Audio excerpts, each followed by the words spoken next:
찬미 예수님, 한 주일 동안 편안하셨습니까? 대림절 첫 번째 초에 불이 켜진 지가 엊그제 같은데 벌써 불이 다 들어왔죠? 참 빠르죠? 오늘 예수님의 성탄을 며칠 앞두고 우리 교회에서는 주님의 성탄을 준비하기 위하여 오늘 말씀을 주셨습니다. 오늘 말씀에는 우리가 주님의 성탄을 준비하기 위한 마음의 자세를 돕는 몇 가지의 중요한 단어가 나옵니다. 그 단어를 우리가 얼마나 깊이 이해하고 있느냐에 따라서 주님의 성탄은 그냥 해마다 지나가는 연중 행사가 될 수도 있고 1년에 2번 성탄이 온다 하더라도 그 세 개의 단어를 얼마나 이해하느냐에 따라서 받아들일 마음은 달라질 겁니다. 그 세 개의 단어가 뭘까요? 오늘 복음에 나왔던 건데 첫 번째가 성령 잉태입니다. 뭐라고요? 두 번째가 뭘까요? 거룩한 두려움입니다. 거룩한 두려움. 마지막 세 번째가 임마누엘이라고 하는 단어입니다. 첫 번째가 뭐라고 그랬죠? 성령 잉태. 두 번째가 거룩한 두려움. 세 번째가 임마누엘. 이 세 단어에 대한 그 이해와 이 세 단어가 주는 그 하느님의 그 메시지를 우리들이 얼마나 깊이 느끼고 그리고 내 영혼에 깊이 심느냐에 따라서 예수님의 강생은 다른 때와는 다른 느낌으로 올 것이다. 이 세 개의 키워드는 우리가 주님을 맞이하기 위한 첫 번째, 두 번째, 세 번째 계단입니다. 여러분들 혹시 구약 성경 읽으시면서 그 어머니가 돌계집이었는데 돌계집은 아이를 못 낳는 사람들을 성서에서는 돌계집이라고 표현합니다. 아이를 못 낳는데 성령의 힘으로 아이를 갖게 된 사람 누굴까요?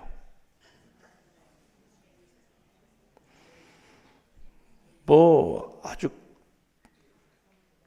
꼭대기까지 거슬러 올라가면은 아브라함의 부인이 누구예요? 접시요? 사라죠? 아브라함의 부인이 접시가 아니라 사라십니다. 그 사라가 젊은 나이에 이삭 낳았어요? 아니죠. 천사 셋이 다녀간 다음에 그 다음에 그 아브라함의 힘으로 난 것이 아니라 이삭도 역시 성령의 힘으로 나온 그러한 거룩한 자식입니다. 맞죠?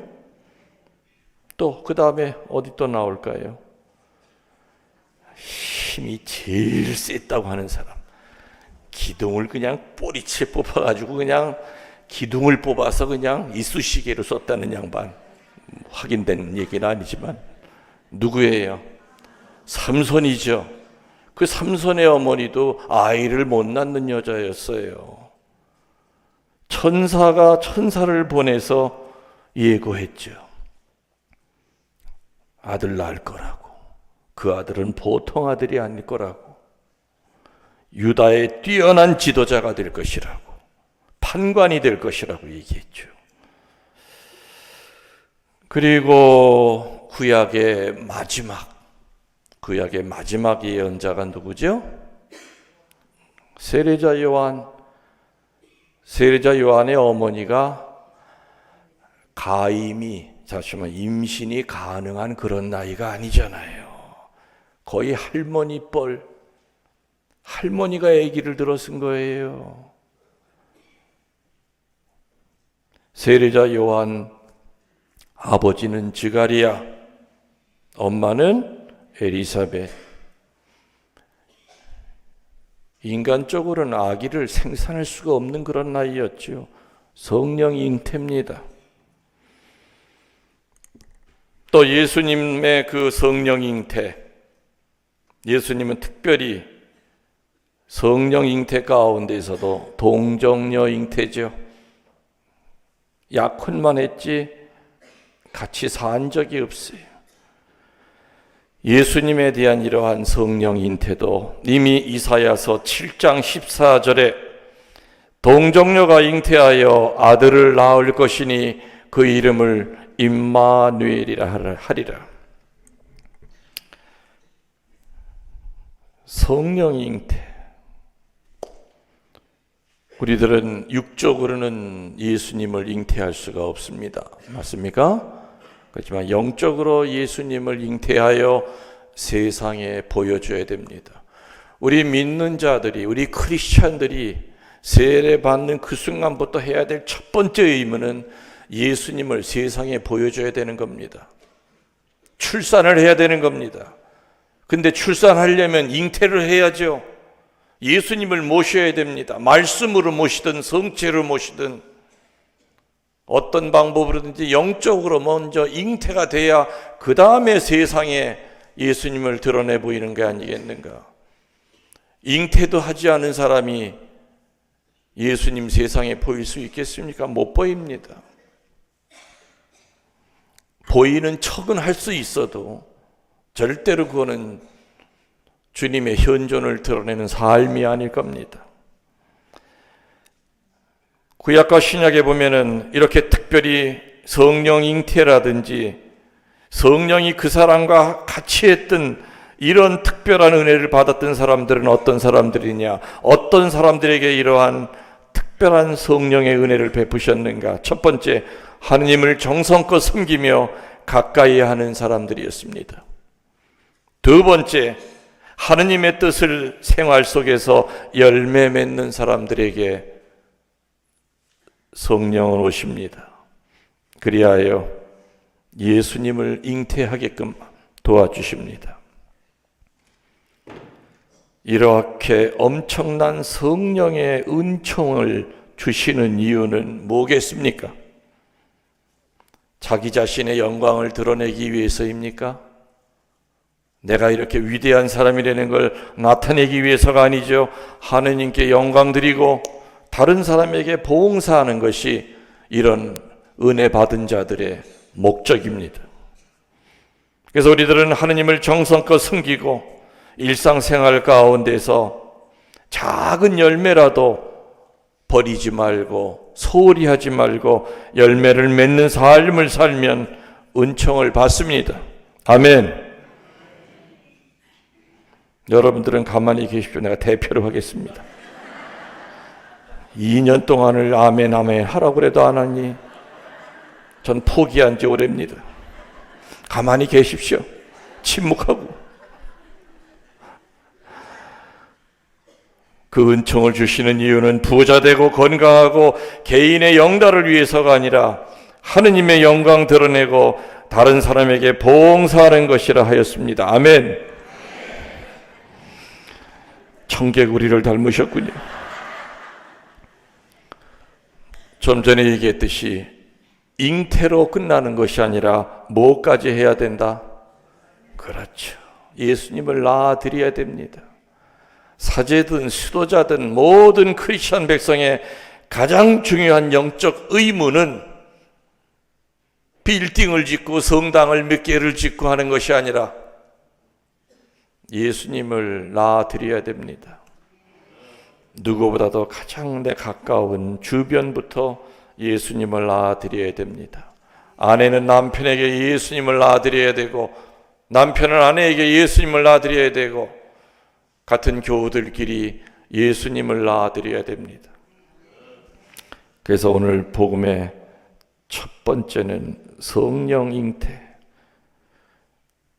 얘기 드린 대로 성모님이나 삼손이나 아브라함의 부인 이삭이나 세례자 요한의 어머니 엘리사벳은 의학적으로, 인간적으로는 도저히 아기를 가질 수 없는 그분들한테 성령이 임하여 정말 세상을 거룩하게 할 귀한 분들이 만들어졌듯이 우리들은 말씀이 우리 안에 들어오십니다. 또 거룩한 성체가 우리 안에 들어오십니다.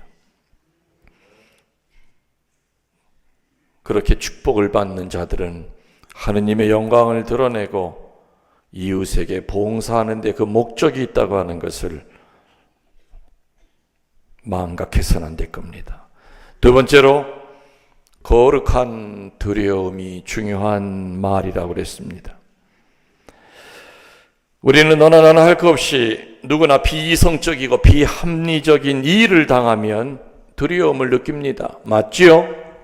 맞습니다. 이게 왜 갑자기 이런 일이 생길까? 이건 합리적인 게 아니야. 우리는 아무튼 두려움 앞에 서게 됩니다. 처녀의 몸으로 잉태할 거라고 하는 이 처녀 잉태 이야기는 당사자였던 그 어린 마리아나 주변 사람들에게 큰 두려움을 주었습니다. 그래서 성모 마리아는 그 두려움 때문에 처음에 뭐라고 그랬습니까? 저는 남자를 모르는 처녀인데 어떻게 그런 일이 있을 수 있겠습니까? 두려운 거죠. 요셉의 꿈에도 두려워 말고 마리아를 아내로 맞아들여라. 요셉이 처음에 마리아의 그 이야기를 듣고 얼마나 두려워 벌벌 떨었는지 천사까지 나타나서 너 두려워하는 거 알지만 두려워하지 마. 딴 남자 씨가 아니야. 하느님의 성령의 힘으로 잉태된, 그러니까 두려워 말고 마리아를 아내로 맞아들여라. 충격과 두려움에 떨던 요셉에 나타나서 천사가 용기를 북돋아 줍니다. 아무튼 우리는 살아가면서 두려움 앞에 설 때가 많습니다. 두려움은 크게 두 가지입니다. 어두운 두려움이 있고 거룩한 두려움이 있습니다. 죄를 짓고 난 후에 오는 것은 분명히 어두운 두려움입니다. 죄책감입니다. 그리고 하느님의 뜻을 알 수는 없지만 이 하느님의 뜻을 내가 행할 때는 결과만큼은 선하게 예비하고 계실 거라고 하는 바로 이러한 두려움은 거룩한 두려움입니다. 어두운 두려움은 두려움의 원인이 본인에게서 나왔기 때문에 죄를 찾아내서 겸손되이 회개하면 사라집니다. 그리고 회개치 않으면 지속이 되면 반드시 마귀가 그 두려움을 가지고 그 사람을 하수인으로 만들 겁니다. 거룩한 두려움은 여러 방법을 통하여 우리들에게 거룩한 두려움의 뜻을 설명해 주시고 위로해 주십니다. 두려워서 벌벌 떨고 있는 마리아에게도 뭐라고 그랬습니까? 마리아야, 두려워 말어. 봐라, 네 친척 엘리사벳, 네 사촌 언니, 그 늙은 나이에도 아기 가진 지가 6달이나 됐어. 하느님께서 하시는 일은 안 되는 게 없단다. 이 말은 천사가 두려움에 떨고 있는 마리아에게 해준 얘기였습니다. 거룩한 두려움을 주고 그냥 가만히 계시는 것이 아니라 거룩한 두려움에 대한 여러 가지 그 의미를 설명해 주고 위로해 주십니다. 요셉에게도 두려워 말고 마리아를 아내로 맞아들여. 그 마리아의 태중의 아기는 하느님의 힘, 성령의 힘으로 말미암은 것이란다.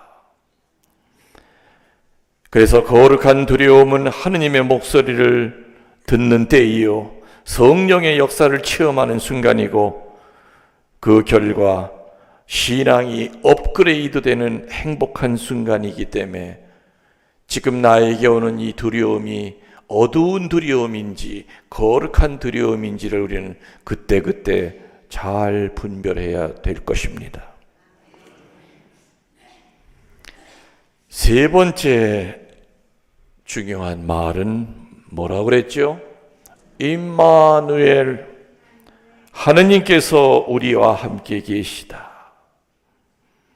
이 말만큼 우리들이 험한 세상 살아가면서 우리에게 힘을 주는 말이 어디 있겠습니까? 주님은 나의 임마누엘이시다. 주님은 나와 함께 계시는 분이시다. 비록 내가 불붙는 지옥에 들어가더라도 주님은 나와 내 곁에 계실 분이라는 걸 믿는 겁니다. 임마누엘 하느님을 우리들은 세 가지로 표현합니다. 첫 번째, 하느님은 나를 사랑하고 계심을 믿습니다. 두 번째, 하느님은 나의 어려움 반드시 해결해 주실 것을 믿습니다. 마지막 세 번째, 하느님은 나의 앞길 선하게 예비하고 계심을 믿습니다. 하느님이 나와 함께 계시다, 우리와 함께 계시다는 그것은 이렇게 현재와 과거와 미래에 함께 계시다는 겁니다.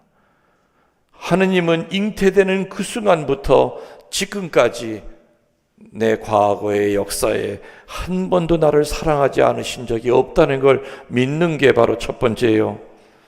주님은 현재 내가 처한 이 환경 속에서 이 십자가를 어떻게 지고 가야 될지 모르니 어려운 힘듦 속에서 반드시 내가 하느님에게 뿌리만 내리고 있다면 그분은 나를 이 어려움을 해결해 주실 것을 믿는다는 표현이요.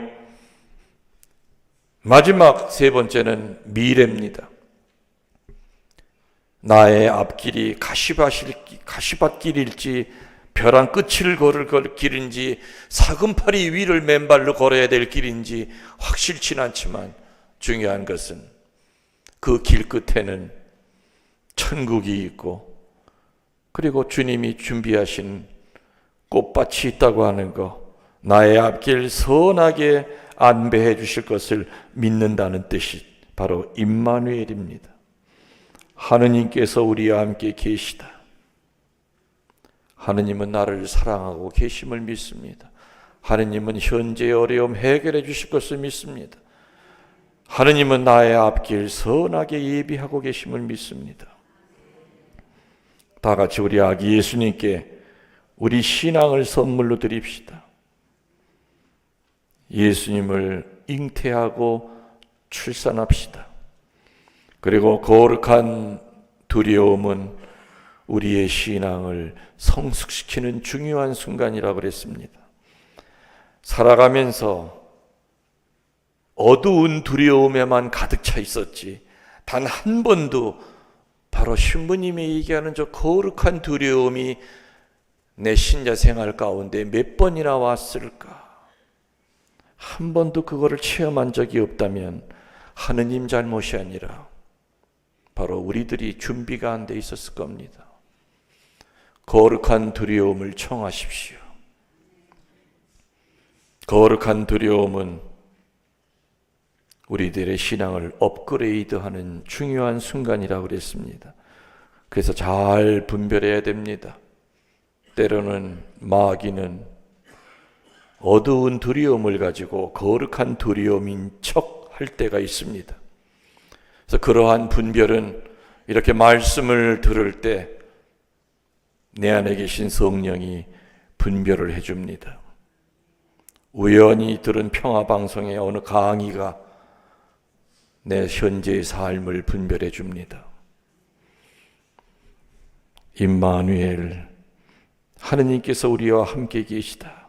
그러시기 위하여 그 작고 초라한 아기의 모습으로 이 세상에 육화하십니다.